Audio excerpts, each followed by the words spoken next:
So these first couple of slides are our disclosures that are required for the CME and the nursing home administrator continuing education. And at this point, I'm going to go ahead and introduce Dr. Kelly. We're excited to have her back to facilitate today's session. If you are not familiar with Dr. Kelly, you can reference the first two recordings for her bio. And so that we can stay on track and stay on time, I'm going to go ahead and turn the session over to Dr. Kelly now. Okay, thank you. So for those of you who may have missed some sessions, this is where we've been with antimicrobial stewardship.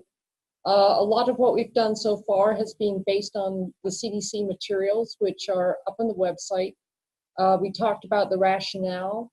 We talked about how to take a look at your data, how to get started on making policies that will improve antibiotic use. And then we went into prevention last session with immunization and hand hygiene and reduction of catheter-associated UTIs. So today we're going to be talking about not just policies, but also processes. How might we develop a pathway to diagnose and treat a selected infection type, adapting available guidelines to fit local resident profile and local microbiologic data? How can we use structured communication tools to promote the correct evaluation of residents with suspected infection? And then what materials do we have and how can we educate prescribers, staff, residents, and families in what we're doing with our guideline and the rationale for our guideline? So here's some of our source materials. The checklist and Appendix A. Today we're going to be discussing element 5, which asks, has your facility implemented practices to improve antibiotic use? Not just procedures, but ongoing practices. Do we use a standard assessment and communication tool for residents suspected of having an infection? Do we have a process for finding out about antibiotics when residents come to us from other healthcare facilities? Have we looked at our antibiotic susceptibility patterns locally? Have we come up with a process to review our antibiotics, like the antibiotic timeout? And do we have any infection-specific pathways to help improve use? Element number 6 deals specifically with your consultant pharmacist and what they do. Do they review your antibiotic courses for appropriateness of administration and or indication? And do they have standards for clinical or laboratory monitoring for adverse drug events, rashes, renal impairment, and so forth? So here's polling question number 1 to see how we're doing at baseline. Our facility uses disease pathways in diagnosis and treatment of infection. Put in the appropriate level of agreement. How secure do people feel about this? Or are you ready, just getting started on this process?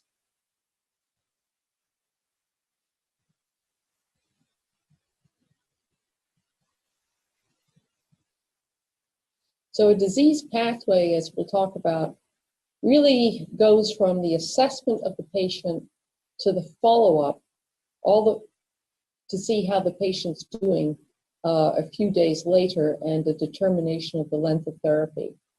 Anybody out there with disease pathways? Here we go. So we have about 44% of people agree or strongly agree, so that's more than half of the group are using some pathways. And some people feel equivocal and some people don't have a pathway yet.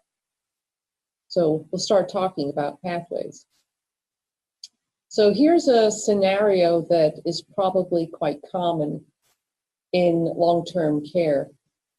A facility finds frequent catheter-associated and non-catheter-associated UTIs among its residents. And then looking at the pharmacy records in the committee shows that the antibiotic use that's happening is predominantly fluoroquinolones, a lot of ciprofloxacin and levofloxacin. And we're also seeing quite a lot of C. difficile especially in the winter months. So can we come up with a pathway that will help us analyze and maybe ameliorate some of these numbers? So are all of the UTIs real UTIs? Do they meet criteria? Have we looked at the susceptibilities of the organisms in each case? Were the fluoroquinolones really the only antibiotic that could be used? Were there any issues where the culture was not checked and the organism was resistant? And then did we have instances perhaps where patients got an antibiotic and then the same patient developed C. difficile later? That's pretty common, especially in patients who've been recently hospitalized. So the first piece of, the first material that we'll talk about is the Loeb minimum criteria for initiation of antibiotics. And I just want to talk a bit about the evidence-based long-term care. When I went digging back to this 2001 Loeb article, it's pretty clear that we're looking at consensus guidelines based on expert opinion. So just be aware that the evidence base in what we're doing is kind of lacking. And that's, I want to really emphasize that there's a lot of room here for clinical acumen and good clinical care. You can't just stick an algorithm on these patients. So one thing that came up recently in the Antimicrobial Stewardship Subcommittee at Department of Health was there was a feeling that stewardship might be being harmful to patients because people were withholding antibiotics until they got a culture back. But I want to stress over the next few slides that the assessment of the patient really has to be very clinical and not simply based on a culture result. We really have to look at the whole patient. So if we bring up the Loeb minimum criteria card, I have a few issues with it myself. It's useful enough, but first of all, it really seems to be directed at antibacterials alone, as opposed to the use of antivirals. You have to remember this was almost 20 years old now, and we didn't have all of the antivirals for flu that we currently have.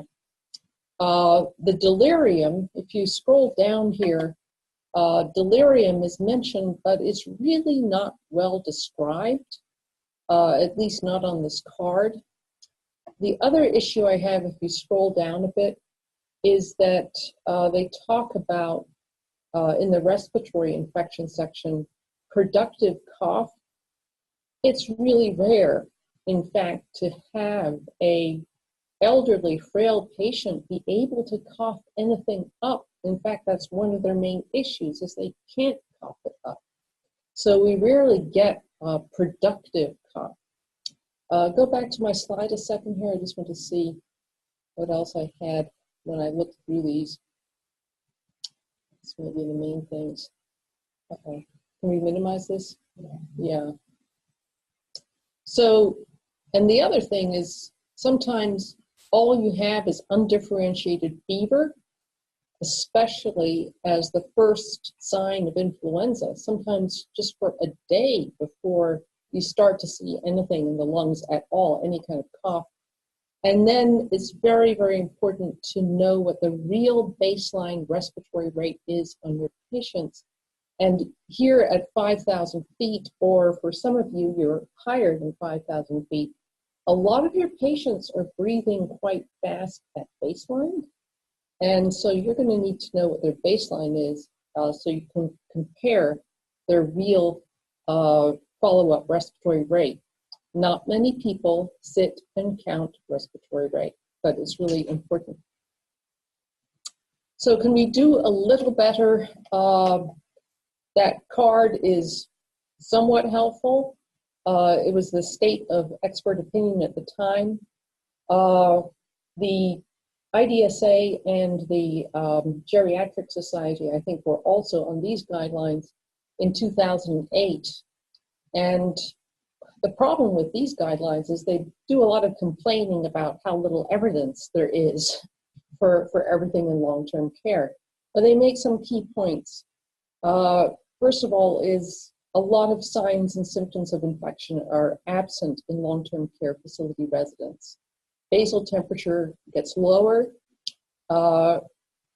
Compared to 2000, I would say a lot of our residents may be on more immunosuppressive drugs, which are being widely used for so many inflammatory conditions. Know your resident well. This is where your frontline staff is so important. A decline in functional status, new or increasing confusion, incontinence, falling, deteriorating mobility, reduced food intake, or failure to cooperate with staff. So this is where one of the things that works against you, of course, is high staff turnover, which makes it hard to develop these relationships with patients so you know your patients well. Fever here, very important to know the baseline temperature and have it taken accurately and consistently with whatever method you're using, and then know if the temperature is greater than 1.1 C or 2 degrees Fahrenheit over that baseline. Remember, the other thing is temperature does vary over the course of the day a lot.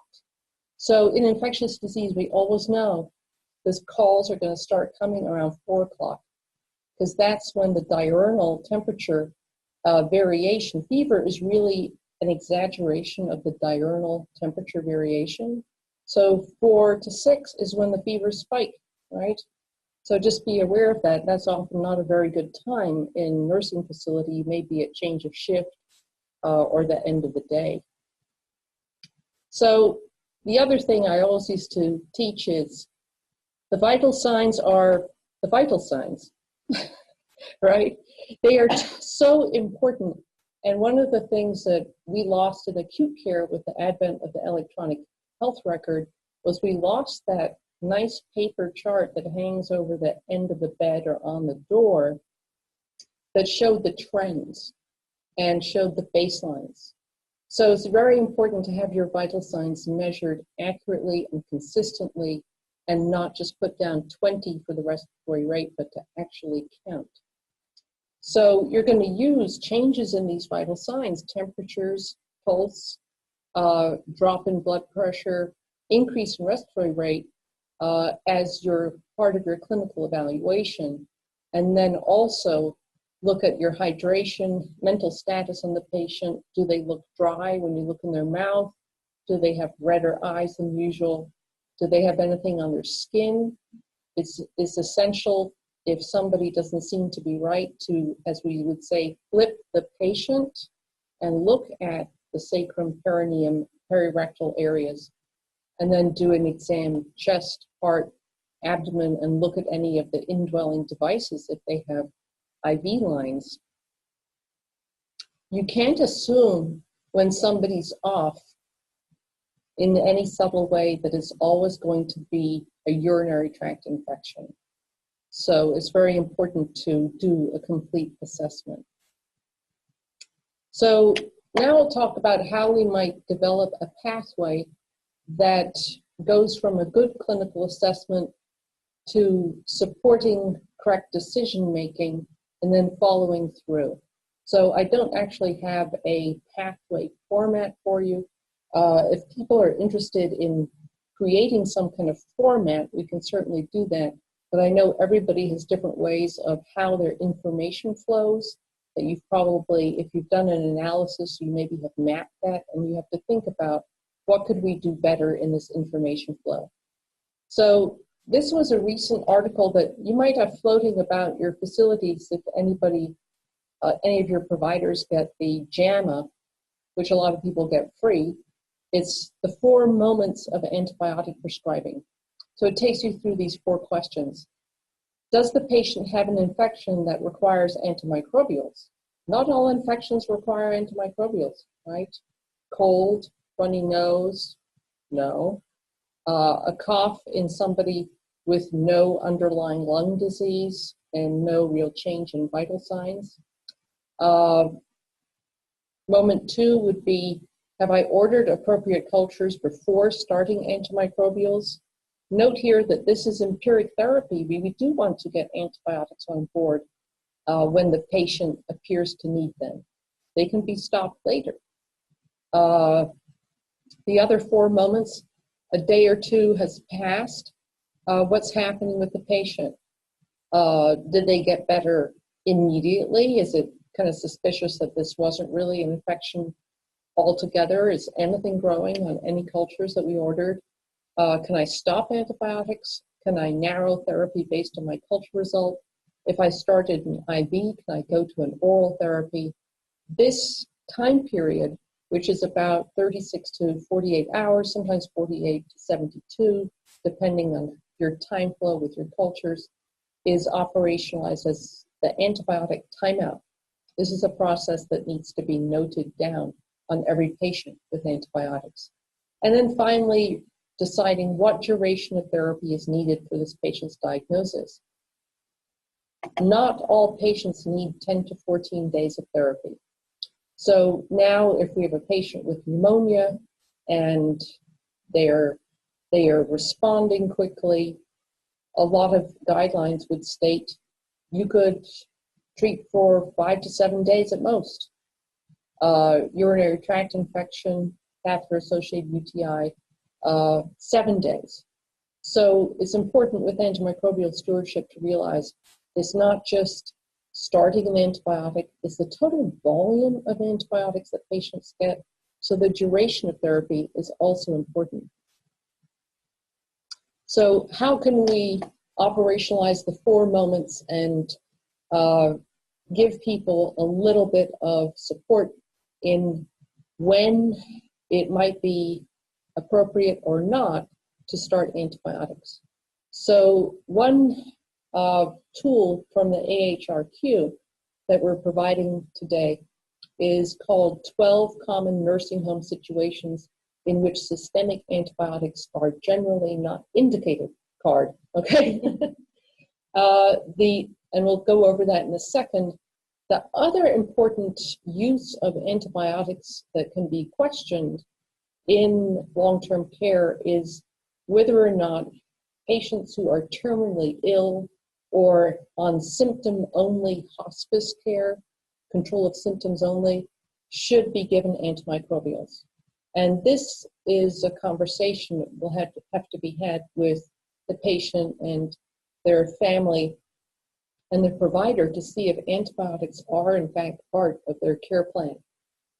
It's not always appropriate to give antimicrobials to patients who are terminal.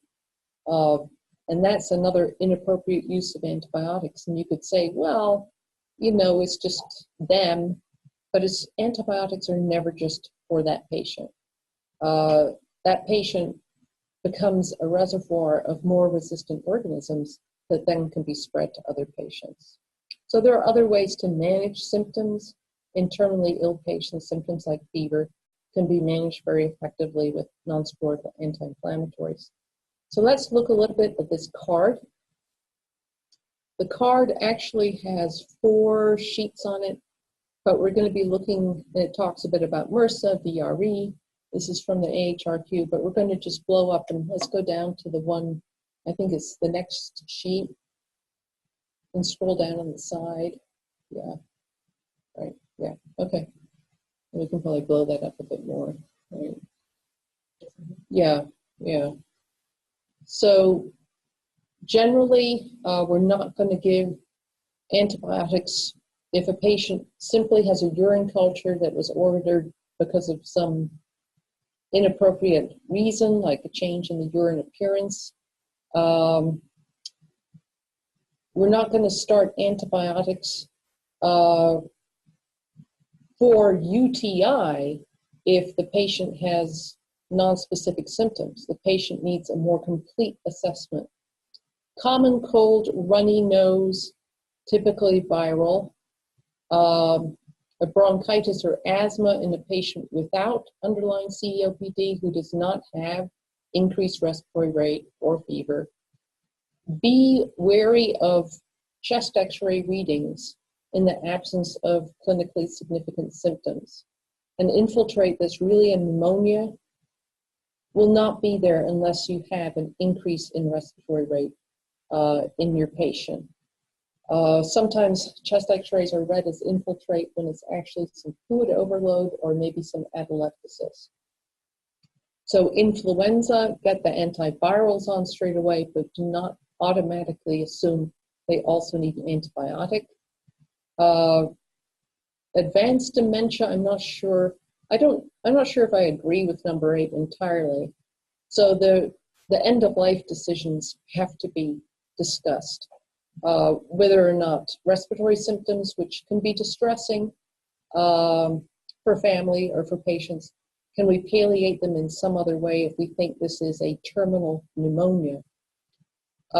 Skin wound, if it does not appear infected, do not treat. Do not culture the superficial wound. It will just be colonized. Small abscesses can just be drained. Decubitus ulcer in resident at the end of life, again, if ulcers become more soupy, are antibiotics always appropriate at the end of life? And then vomiting or diarrhea might indeed be norovirus, and giving antibiotics would only create problems. So that's just an overview. Let's go to the next slide. So discussion for the group. Do people see? I'm just gonna go back. Skip on. Yeah.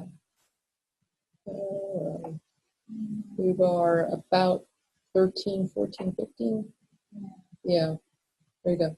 So let's go back. Yeah. Okay. Go back. Yeah. Okay. So, do people see antibiotics being used, say, in terminal patients, or for are antibiotics given to treat cultures that are done without really concurrent symptoms in the patient? Any comments? Yeah, actually, this is Tanya in Silver City. Yeah.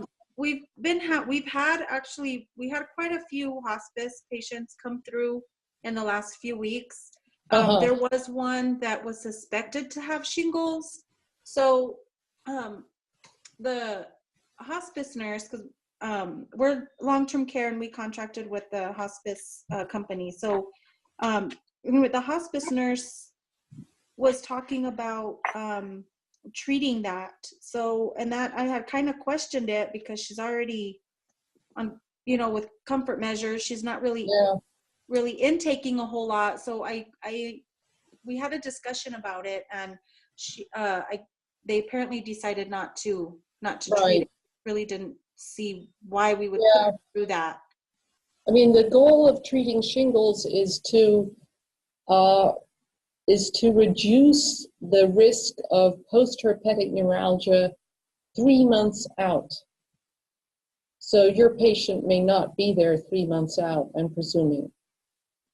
And it's a lot of medication to take, in fact. It's a lot of acyclovir, which...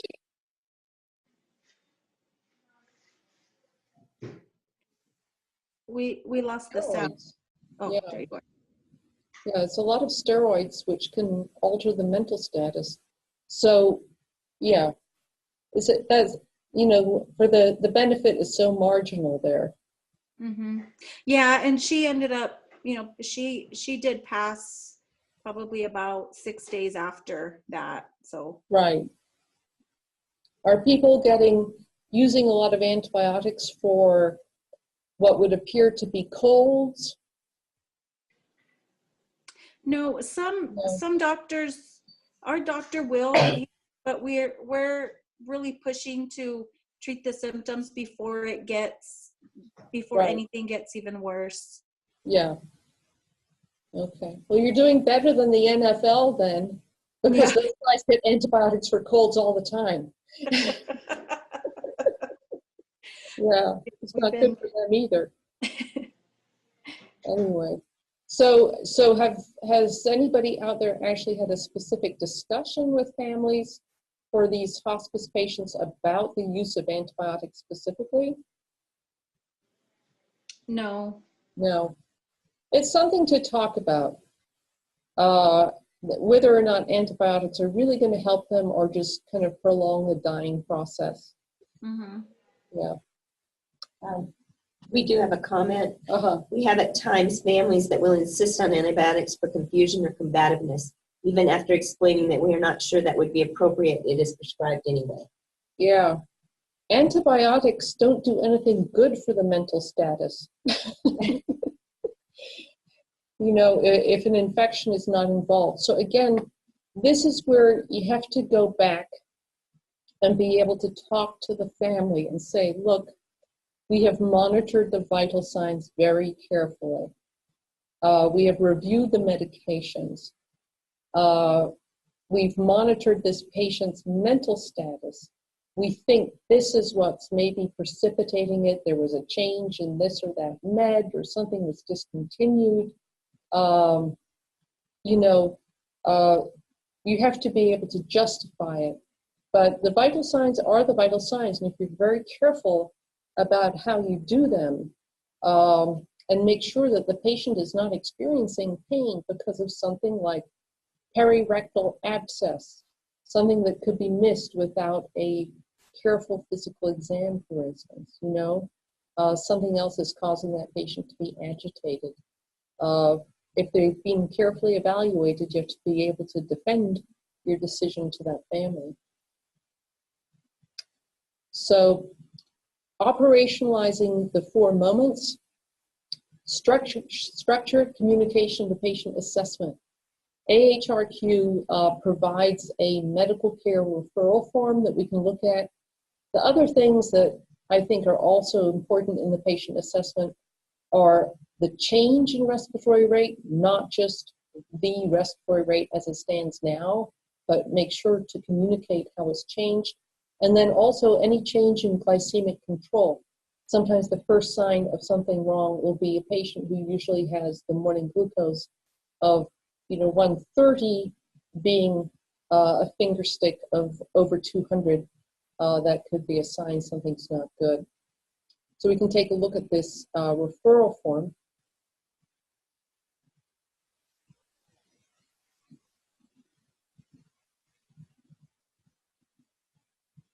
Let's see, maybe scroll down. Yeah, is that one with the yellow? Yeah. Mm-hmm.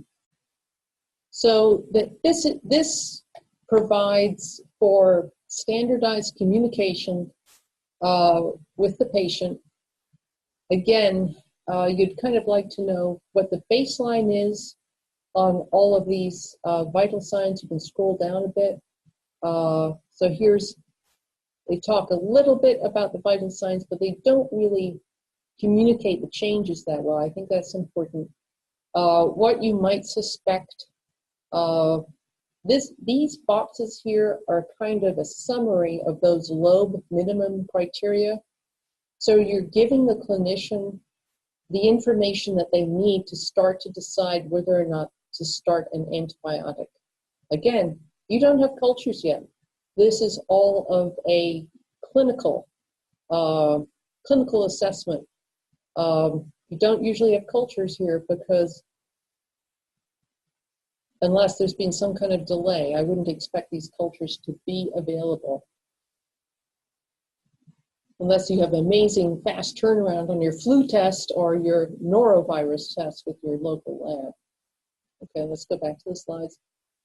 Okay.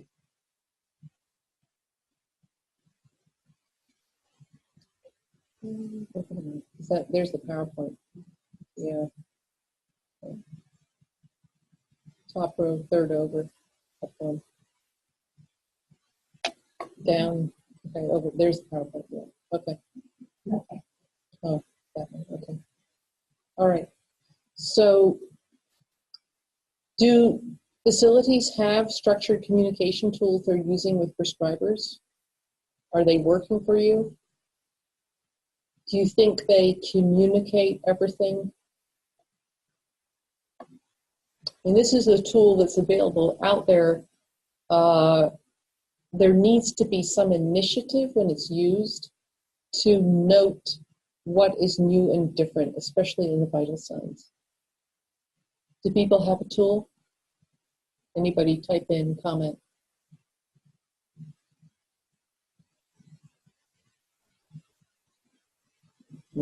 Yeah. So once you've agreed to use this tool, there does need to be some education on what we're looking for and the fact that we're looking for changes in vital signs, not just the current vital signs. You need to communicate the context to the provider. So up to number 2, what cultures should be ordered and how should cultures be obtained? A lot of cultures are not really useful unless they're done properly. So for skin and soft tissue, it can be helpful to send pus from a drained abscess because you'll find out, is it Staph aureus? Is it MRSA? Is it something completely different? That could help you trim down your antibiotics later. But superficial wound cultures really should not be sent. You'll just get colonizing bacteria. Respiratory is very, very difficult, even in the hospital, to get an expectorated sputum for a patient, from a patient to look at. Only sometimes with the young patients can you get them to really cough up a good sputum for you. You might be using nasopharyngeal swabs to diagnose influenza in your facility and other viruses. More likely this would get done in the emergency room. Again, these have to be done well. If anybody has ever had a nasopharyngeal swab done, it's not a pleasant process and probably takes at least 2 people to get done, especially on a child or elderly person who won't cooperate. So GI, important to only send diarrheal stools. And I shouldn't say culture for C. difficile, but don't send any other cultures is what I mean, i.e. do not send Salmonella, Shigella, Campylobacter until you have excluded C. difficile. And you will sometimes have viral problems in your facility, and to get a norovirus test usually takes a call with Department of Health. Once you've got one patient diagnosed, then the others can be diagnosed clinically. Blood cultures really should only be performed in patients who will be hospitalized and for whom antibiotics are going to be started based on clinical criteria. So probably, again, that's an emergency room test that they should be doing on admitted patients. So what you will be looking at a lot of times is, when should I get a urine culture? So this pathway here, you can see it's 2000. Again, slight change from the criteria that were noted in the IDSA guideline. Just on the fever, the IDSA guideline said 2 degrees Fahrenheit, and this one says 1.5. So I would go with the more recent reference. First of all, it's very clear that if you have 2 or more symptoms or signs of infection elsewhere, do not bother with ordering the urine culture. That's not where the money is. So if you have increased respiratory rate, fever, and some non-productive cough, do not order a urine culture. It will just lead you astray in your diagnosis. So if you have 1 or more of the following, dysuria in a patient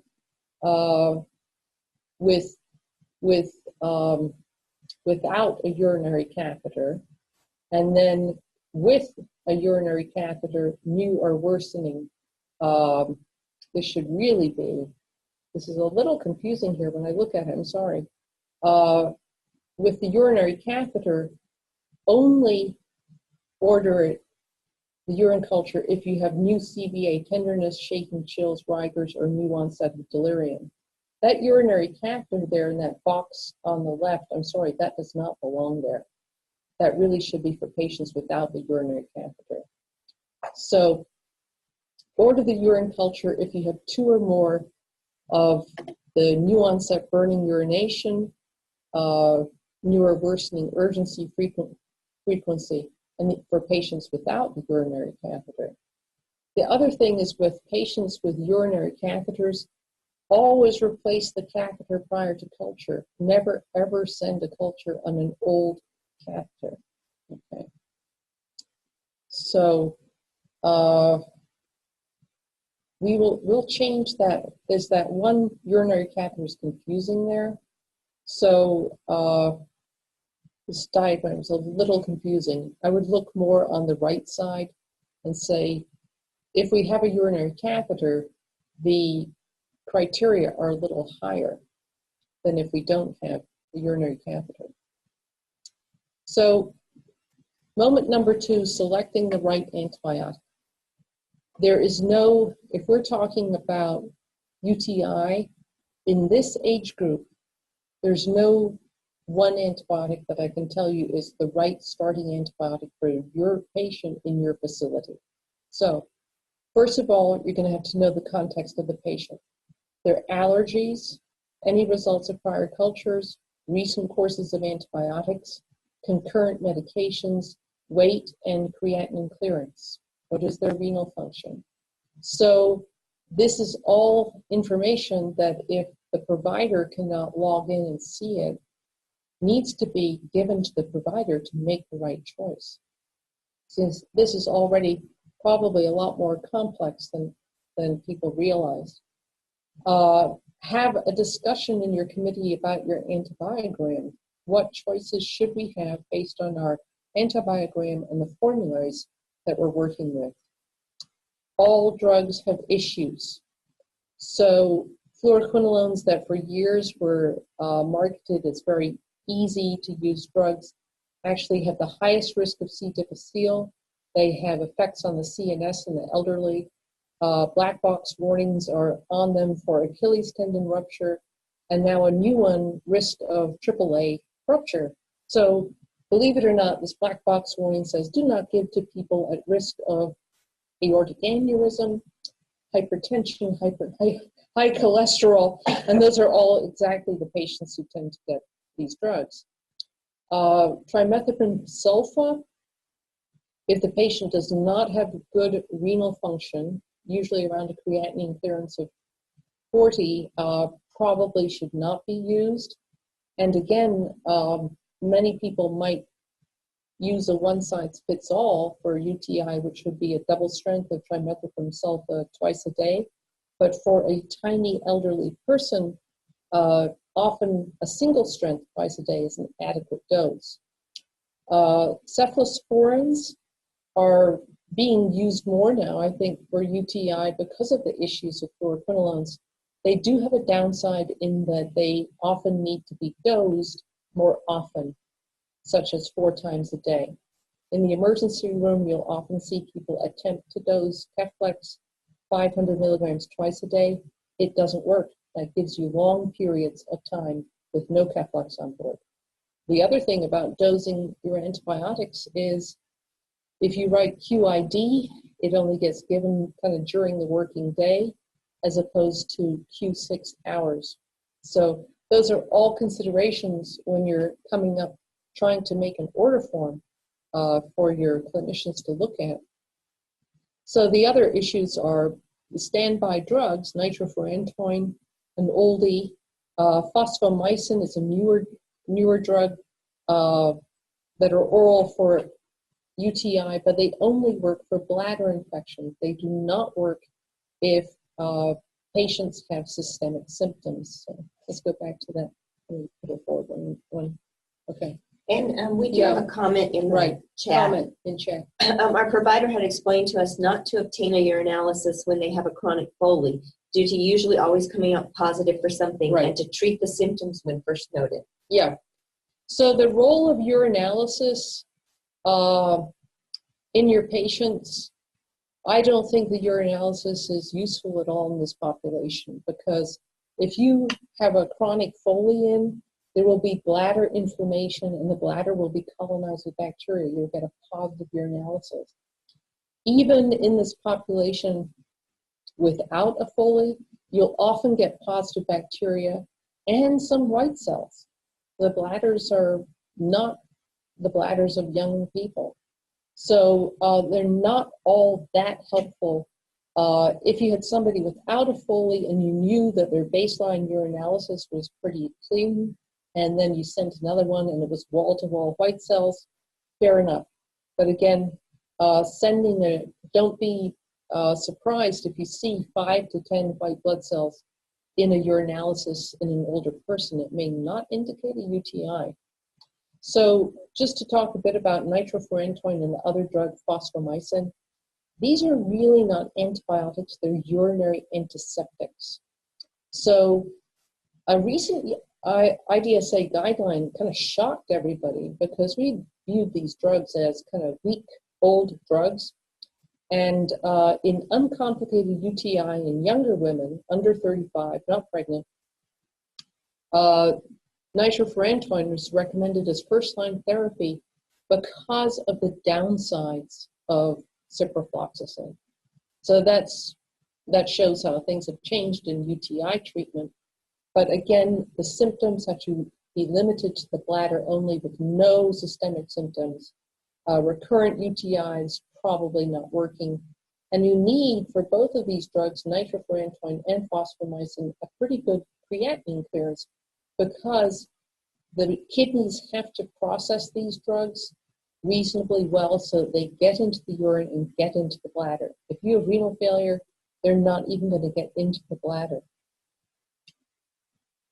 So let's talk a bit about moment number 3.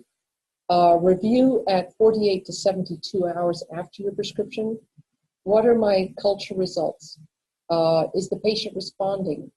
Do we have a bug-drug mismatch if I think I'm treating a UTI? Because it's probably the only culture you'll be getting back that means anything with an infection. And then stop or narrow antibiotics. Can I switch to PO? So my discussion points here for you all would be, are you doing a timeout review? Are you recording the results of the review whether or not a change is indicated? So if you've done this review and no change is indicated, definitely keep a record of that, because demonstrating that you're doing this process is very important. Is it easy to make switches in a long-term care setting? Do you have the drugs at hand to make the switch? And are you able to get your hands on the emergency room or acute care hospital culture data? Will they communicate that to you if the patient went to the ED and then came back? So any comments on those points? Yeah. Okay. So moment 4 is the right duration. We kind of touched on this earlier. The durations tend to have been reduced in a lot of infections recently. Catheter-associated UTI, 7 days if the patients are doing better. Again, very important to do the clinical assessment. If the patient's not doing better, you have to suspect, did we misdiagnose something altogether? Is it not a catheter-associated UTI? Or did we have a resistant organism? Or is there something about the medication that the patient is not getting an adequate level in their kidney or bladder? So polling number 2, do we have a system to record and provide feedback on how people are doing in terms of adhering to guidelines or pathways? Is there any discussion about how we might rein in people who are not following guidelines or pathways? How do we promote these to our prescribers? Any comment and see how people are doing? This is something to discuss in your committee. Our guideline says consider, say, based on, you get some choices, cephalexin, trimethoprim sulfa, nitrofurantoin, ciprofloxacin for UTI, but this provider uses levofloxacin for everything, okay? That might be a scenario. So you might want to say, well, levofloxacin is kind of like Cipro, except it adds coverage for pneumonia, pneumococcus. So do we really need to be using that drug as opposed to Cipro? So I see here people feel kind of wishy-washy. Some people have a handle on getting feedback to their providers, but others do not. So this is an important part of the analysis of how you're doing and having a discussion in your committee, making sure your providers either show up to the committee or that your committee generates a newsletter or some other communication to let them know what you've decided on. We have a comment. Comment. When do I ask for the physician to look at stopping or modifying the medication? They are annoyed and not very open to changing the med/time. Okay, so let me get to the CMS requirements and you will see. So it's required. And I think I can certainly go in detail to some of the aspects of the timeout a little bit more. Let me see here we are. So here is the standard review. So you have to have protocols to review clinical signs and symptoms and lab reports to determine if the antibiotic is indicated or if adjustments to therapy should be made. So that is your time out there. Reviewing the clinical signs and symptoms and lab reports, deciding if the antibiotic gets stopped or if there's an adjustment to therapy. So this is now on the CMS surveyors. It's essential. So I think you phrase this as the CMS is requiring that we do an antibiotic timeout on all of the patients. So depending what you're treating, you could structure a tool and fax them something, make it easy, say, so-and-so was started on antibiotic X 3 days ago, her culture is back, it shows this. She has a little diarrhea, the organism is sensitive to different drug, trimethoprim sulfa, her creatinine is this or that. She is not allergic, can we change? So you may have to make it as easy as you can for the clinician, but this process is required. Yeah. So we have another question. Is there a reputable study to utilize with follow-up conversations with physicians and providers who continue to over-rely on UAs in geriatric care without any localized symptoms or constitutional infection symptoms? Some providers only seem to recognize changes in practice when they hear from nurses, administrators, company policy. Right. So I will research on that a bit, the use of the urinalysis. So are they using urinalysis to make the determination about whether or not they get a culture? Yeah.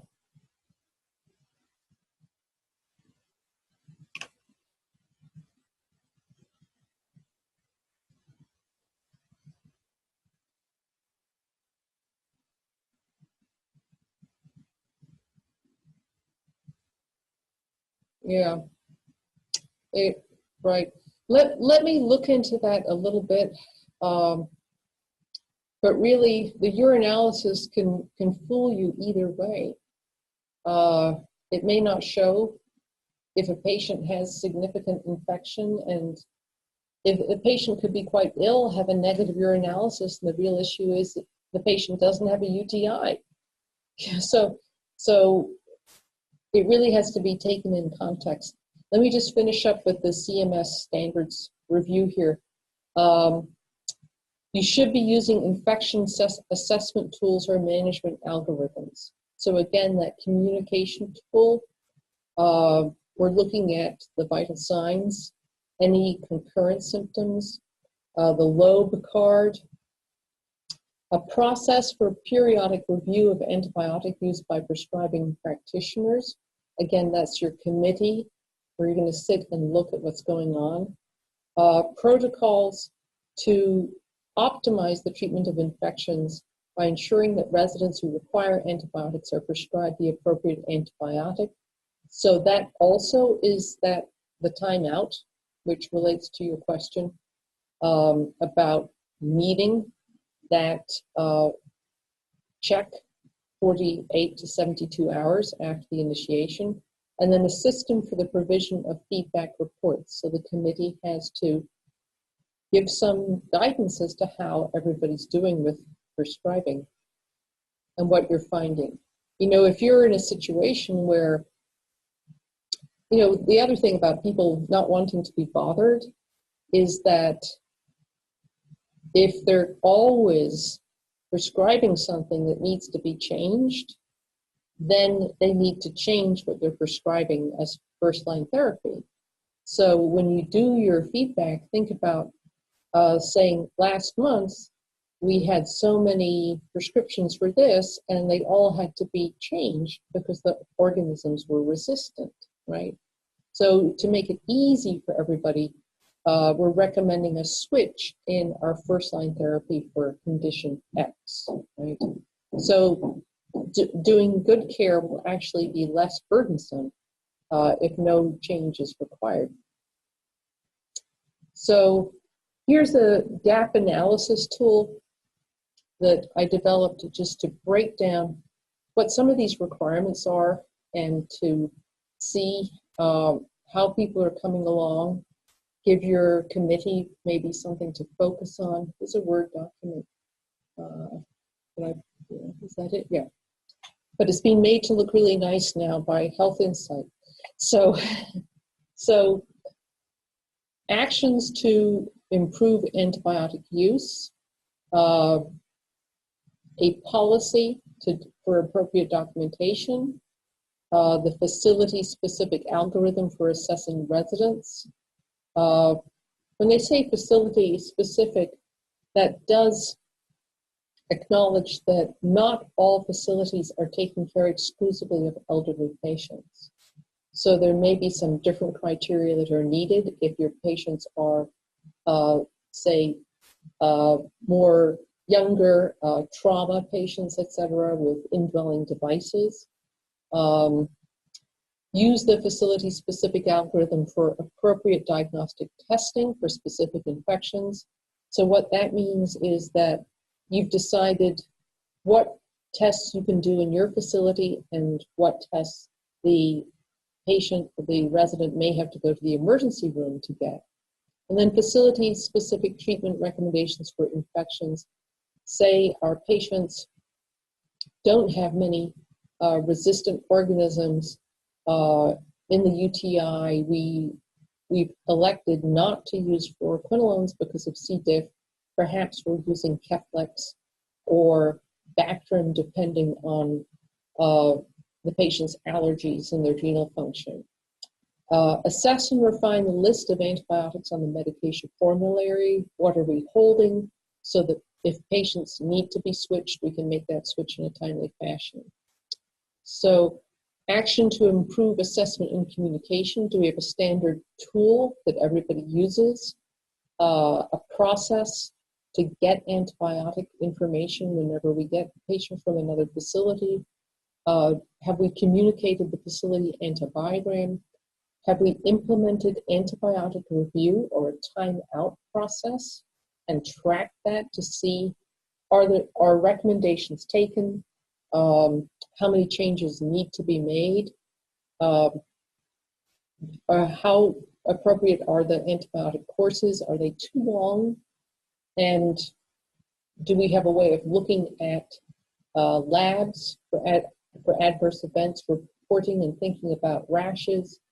And do we have review in our committee of all of our microbiology data to see what's happening in our facility?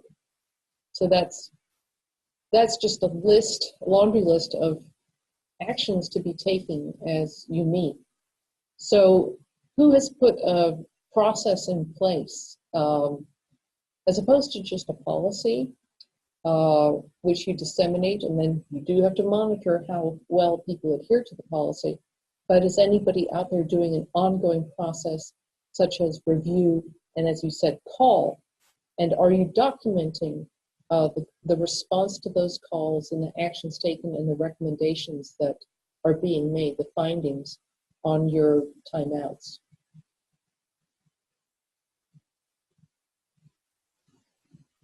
Any comments? Volunteers?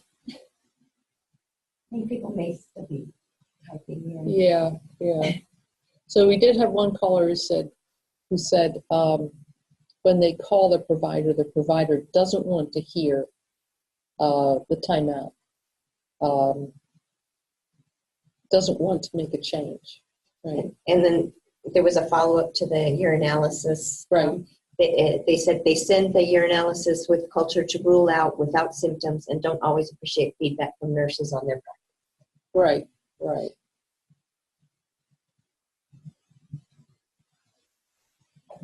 Oh, we do have a comment. Yes, we have one in place that we document when the timeout is needed. The provider sometimes does. Yeah. The most recent, I'm just thinking about the urinalysis, the most recent guidelines from the IDSA, which are not terribly recent, they're 2008, basically said that the urinalysis does not have any place in diagnosing a catheter-associated UTI, if that's there are very few guidelines that are helpful in non-standard UTI patients. So women under 35 are being studied up the wazoo. Over that, the evidence is very patchy because the population starts to be so heterogeneous in what they have and how old they are.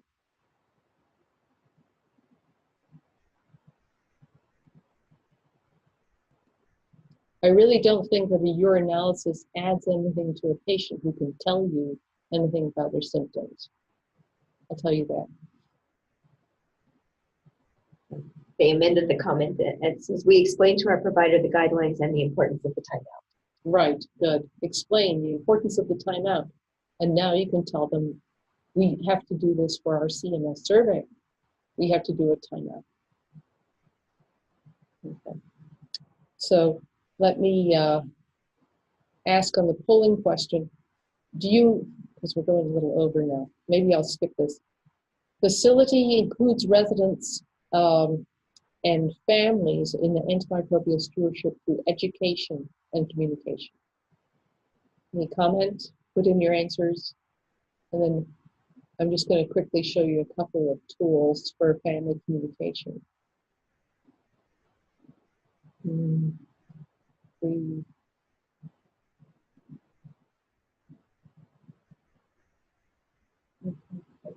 Neither agreed nor disagrees, 44%. So looks like some people can certainly use some help with a couple of these materials. Just a comment here, some of these materials, when we get them up on the website, are going to be looking a bit different because they may get rebranded by Health Insight. But so these are focused, this one is focused here on urinary tract infections specifically. The one on the left is more general about antibiotics. They're leaflets that are several pages, so pretty useful. We also had a sample letter to families about how we're not going to be doing urine cultures all the time. So this is from Monroe Community Hospital. We're looking into how we can rebrand this. But basically, why we're going to be looking for specific urinary symptoms before we send cultures or start antibiotics. Okay. So, okay. So these are all useful tools. And of course, patients are not static, you know. If they get better, chances are they did not need an antibiotic. If they get worse, then the patient has to be reevaluated completely. So, okay. All right. So we'll respond to any questions if people are going to be hanging around, typing in or commenting. Next session, Valentine's Day, we're going to be using and presenting data, talking about core elements 7 to 9. There's a lot of clinical medicine in today's talk. If people want some specific guidelines or evidence for things that we really didn't cover, I will go digging it up. I will go dig a bit for that urinalysis. And then if anybody has questions about other syndromes that they're seeing in the nursing home, we can certainly touch on those also in the next webinar.